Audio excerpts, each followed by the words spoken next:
তমগুণ দ্বারা প্রভাবিত হয়েছেন তারা তো স্বাভাবিকভাবেই আসরিক বৃত্তি সম্পন্ন হবেন। এই যে অসুরগণ, আমরা তো পুরাণে পড়েছি, ইতিহাসে পড়েছি যে অসুরগণ পাতাল লোক নিবাসী, তারা বারংবার শুধু দেবতাদের বিপক্ষে যুদ্ধ করেন, বিষ্ণু বিদ্বেষ করেন, ভগবত বিদ্বেষ করেন, ধরিত্রীতে সাধু সজ্জনদের নিপীড়ন করেন। বললেন কেন করেন? তারা তো এই তমগুণের প্রভাবে প্রভাবিত, তাদের হৃদয়টা তমগুণ দ্বারা আসক্ত হয়ে গিয়েছে। এইরূপভাবে আমাদের সমাজেও দেখবেন গুরু বৈষ্ণব নিন্দুক, ভগবত নিন্দুক এইরকম অহরহ আছে। আমি নিজে পারমার্থিক মার্গকে অনুশীলন করছি না, ভক্তি দেবীকে যাজন করছি না, কিন্তু সম্মুখে যখন দেখছি অপর একজনকে অনুশীলন করতে, তখন কিন্তু কটূক্তি করতেও ছাড়ছি না। বললেন কেন করে? এই যে তমগুণের প্রভাবেই করে। নিজে তো সুপথে হাঁটছেই না, কাউকে যদি হাঁটতে দেখে সেইখানেও তাকে কিভাবে সেইখান থেকে প্রতিরোধ করা যায় সেই চিন্তা করে, নিন্দেমন্দ করেন। অনেকটা সেই যে আঙুর ফল টক, লেজ কাটা শিয়ালের মতো। যারা স্কুলে যায়, পড়াশুনো করে, তারা এরকম একটা প্রবন্ধ পড়েছে, লেজ কাটা শিয়ালের মতো। তবে আমরা যারা এইখানে উপস্থিত আছি, তারা কিন্তু এইরূপ মানুষের কোনো কটু কথায় প্রভাবান্বিত হব না। কারণ আমরা যখন সুপথে হাঁটব, পারমার্থিক ভক্তি যাজন করব, ভক্তির বহিরঙ্গা লক্ষণকে ধারণ করব, যখন মালা তিলক করব, হরিনাম জপ করব, তখন দেখবেন ঘরের লোক বাইরের লোক দুটো একটা কথা আমাদেরকে বলবে। এটা স্বাভাবিক, কারণ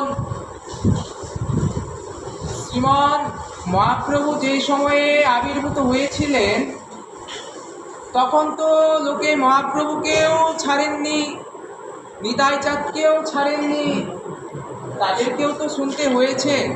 যদ্যপি তারা ভগবান, তারা আমাদের মতো সাধারণ জীব নয়, তথাপি তাদেরকে শুনতে হয়েছে। তারা কিন্তু এই সমস্ত কিছুকে প্রতিরোধ করে সমাজে আত্মবিস্মৃত জাতির মধ্যে ভক্তিকে প্রচার করেছেন, ভক্তিকে ছড়িয়ে দিয়েছে। তাহলে কি এখান থেকে আমরা বুঝলাম? আমরা যখন ভক্তি করব, তখন আমাদের এইরূপ বাধা বিপত্তি আসবে। এটাও মায়ার একটা প্রভাব, এটাও ভগবানেরই একটা পরীক্ষা। আমরা যদি এই ভক্তিময় যাত্রার কণ্টকময় রাস্তাটিকে অতিক্রম করতে পারি, অমৃতের ভাণ্ডটি আমাদের জন্য অপেক্ষা করছে। বললেন সেই অমৃতের ভাণ্ডটি কি? দেবগণ যে অমৃতকে সমুদ্র থেকে মন্থন করে উত্তোলন করেছিলেন, সেই অমৃত? মহাজন বললেন না না, সে তো অতি সাধারণ অমৃত। বললেন আমাদের জন্য আরো উৎকৃষ্ট অমৃত অপেক্ষা করে আছেন। বললেন কি? বললেন সেই যে যুগল কিশোরের চরণ পদ্ম জাত অমৃত, সেই অমৃত আমাদের জন্য অপেক্ষা করে আছে। এই যে ভগবানের চরণে বহুবিধ চিহ্ন আমরা দেখি, তার মধ্যে আমরা কি দেখতে পাই? চারটে অমৃত কলসের ভাণ্ড। বললেন কেন সেই রকম চিহ্ন আছেন?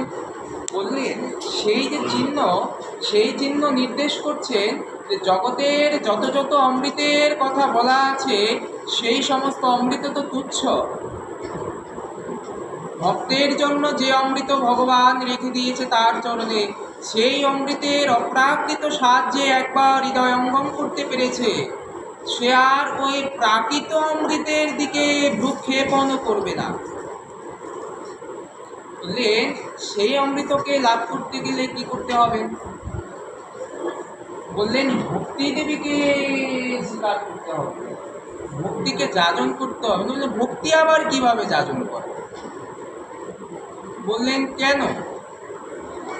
এই যে ভগবান নাম সংকীর্তন, ভগবানের নাম জপ, সাধুর সেবা, গুরু বৈষ্ণবের সেবা এবং ভগবানের মহিমান্বিত যে সকল তিথি আছেন সেই সমস্ত তিথিকে পালন করা। আমরা কেন উপবাস করি, ব্রত করি?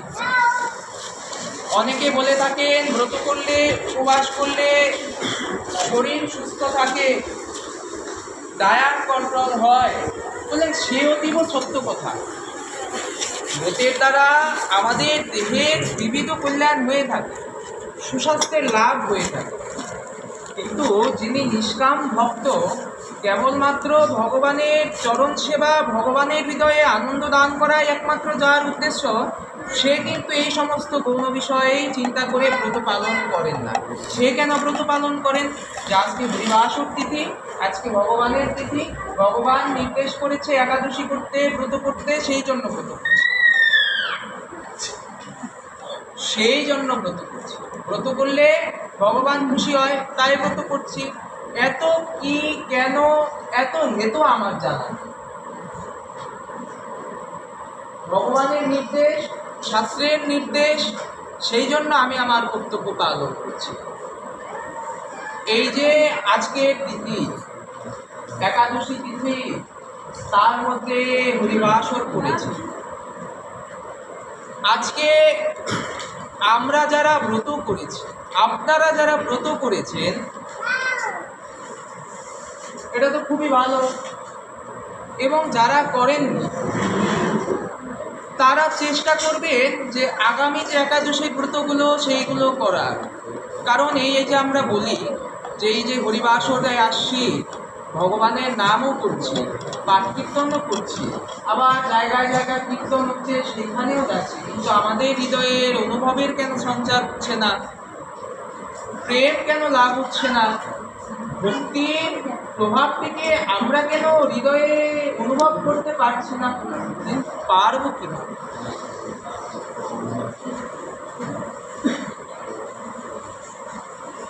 অঙ্ক কষতে গেলে তো সূত্রটিকে ঠিকভাবে প্রয়োগ করতে হয়,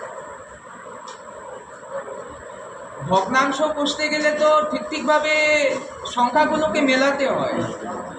সেইটা যদি না করি অঙ্ক ঠিকই হবে, কিন্তু দেখবো কি ভুল হয়ে গেছে। মাস্টার মশাই তো ছাত্রের মুখ দেখে নম্বর দেবে না, তিনি তো তার ছাত্রের অধ্যাবসায় অঙ্কটি ঠিক হয়েছে নাকি সেই দেখে তিনি নাম্বার দেবেন। তো সেই জন্য শাস্ত্রের নির্দেশ, ভগবানের মুখারবিন্দ যে বাণী, সেই বাণীকে অনুশীলন।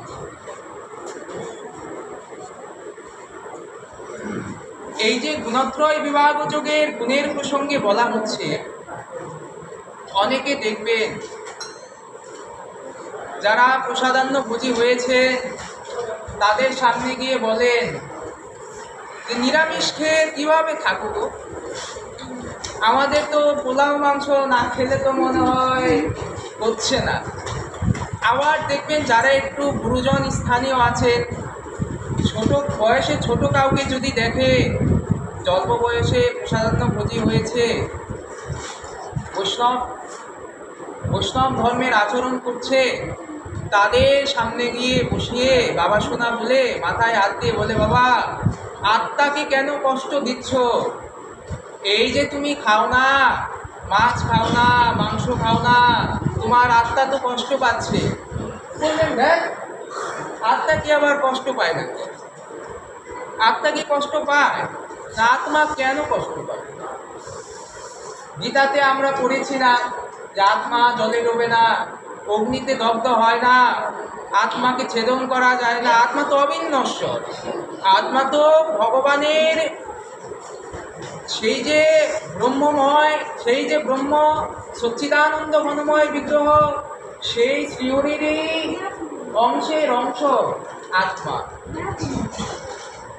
তো যাকে অগ্নিতে দগ্ধ করা যায় না, জলেও ডোবানো যায় না, যিনি অবিনশ্বর, তার কি আবার কোনো কষ্ট আছে নাকি? বললেন তাহলে আমরা যে কষ্ট অনুভব করি, বললেন ওটি আত্মার কষ্ট নয়, ওটি আমাদের জড় ইন্দ্রিয়ের কষ্ট। আমাদের দেহে যে ইন্দ্রিয়গুলি আছে, সেই ইন্দ্রিয়গুলির কষ্ট, সেই ইন্দ্রিয়গুলি সুখ এবং দুঃখের অনুভূতি লাভ করে সেইগুলি কষ্ট পায়। বললেন তাহলে এই ইন্দ্রিয়গুলিকে কীভাবে বশীভূত করা যায়? ঠাকুর মহাশয় এইখানে আমাদের প্রেমভক্তি চন্দ্রিকায় উদাহরণ দিচ্ছেন। এই যে আমাদের ইন্দ্রিয়, এগুলি বড় দুষ্ট, তবে মন্দ বলে কি এদেরকে আমরা তাড়িয়ে দেব? বললেন না না না, এদের তো একটা গতি করতে হবে। নরোত্তম দাস ঠাকুর মহাশয় খুব সুন্দর উপমা আমাদেরকে দিচ্ছেন। বললেন এই যে ইন্দ্রিয়, এই ইন্দ্রিয়গুলিকেও যদি ভগবত সেবায় লাগিয়ে দেওয়া যায়, কৃষ্ণের চরণে যদি সমর্পণ করা যায়, বলে এরাও তো সেবায় লেগে গেল। বললেন তাহলে তো এদের আর দুঃখ রইল না। এই জন্য বললেন এই যে আমাদের দেহের প্রত্যেকটি অঙ্গ প্রত্যঙ্গ, এই প্রত্যেকটি অঙ্গ প্রত্যঙ্গই যেন আমরা ভজনে নিবৃত্ত করি। ভগবান আমাদের দৃষ্টিশক্তি দিয়েছেন তার অপ্রাকৃত চিন্ময় ঘনময় ব্রহ্মময় বিগ্রহকে দর্শন করবার জন্য। ভগবান আমাদেরকে শ্রবণাঙ্গ শক্তি দিলেন তার অপ্রাকৃত হরিকথা, তার নাম মাধুর্য লীলা মাধুর্যকে শ্রবণ করবার নিমিত্ত। ভগবান আমাদেরকে ঘ্রাণ শক্তি দিয়েছেন তার যে প্রসাদী পুষ্প নির্মাল্য চন্দন লেপিত যে পুষ্পের যে সুগন্ধ, সেই সুগন্ধকে দেবার জন্যে। ভগবান আমাদেরকে কথা বলার শক্তি দিলেন তার অপ্রাকৃত নামকে কীর্তন করবার জন্যে। আচ্ছা, একটা ইঁদুরই তো গেছে, অত বড় পাত্রের মধ্যে ইঁদুর কখনো উঠতে পারবে না, ওকে ওখানে থাকে, আগে থাকতে পরিষ্কার করতে হবে, আগে থাকতে এগুলো সব পরিষ্কার করে রাখতে হয়। জায়গাটা যদি পরিষ্কার থাকতো ইঁদুর ওখানে যেত না, ওটা করতে হবে না, থাক ওখানে। এবার ভগবান আমাদেরকে রসনা দিলেন, জিহ্বা দিলেন, তার যে প্রসাদের যে সুস্বাদ, সেই প্রসাদের সুস্বাদকে আস্বাদন করবার জন্য। ভাগবত বললেন যে কর্ণমূলে হরিকথা প্রবেশ করেনি, সেই কর্ণমূলের গহ্বরকে জানবে বিষাক্ত সর্পের গর্ত। দেখুন ভাগবত এইখানে কেমন উপমা দিচ্ছেন। বললেন যে কানে যে কর্ণগহ্বরে হরিকথায় প্রবেশ করে, সেটাকে জানবে বিষধর সর্পের গর্ত। ও তো মূল্যহীন। যে জিহ্বা দ্বারা ভগবানের অপ্রাকৃত নাম সংকীর্তন কীর্তিত হয়নি, সেই জিহ্বাকে জানবে বিষধর সর্পের বিষ। বললেন এইগুলি মূল্যহীন। কখন এইগুলোকে সার্থক হবে? যখন আমরা ভাগবত ধর্ম আচরণ করব, নববিধা ভক্তিকে অনুশীলন করব, তখন আমাদের এগুলি সার্থক হবে।